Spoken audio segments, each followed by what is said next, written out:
The key to a good banana bread is a perfect balance between sweet, soft, and just the right texture. Take a look at this recipe.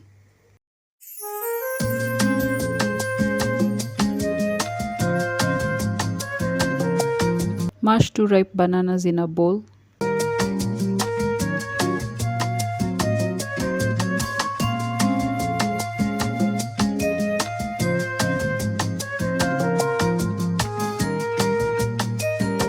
In a separate bowl, mix your flour, baking powder, baking soda, salt, and cinnamon.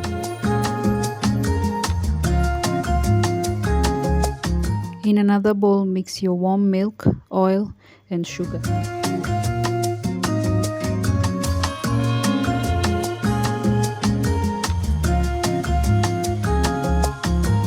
In your wet ingredients, we are using 2 eggs at room temperature, and you'll beat 1 egg at a time.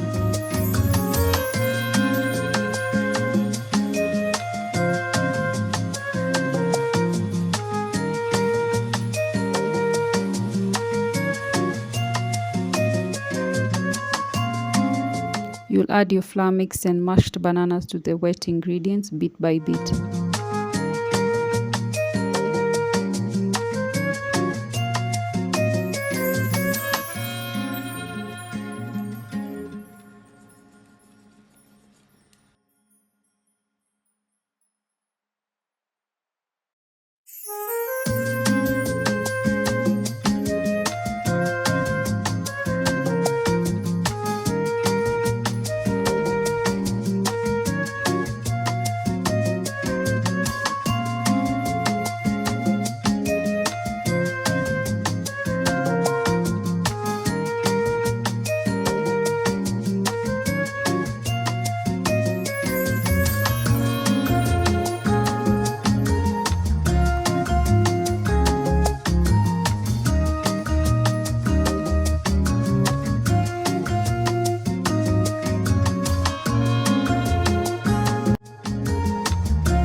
And there you have your perfect banana bread.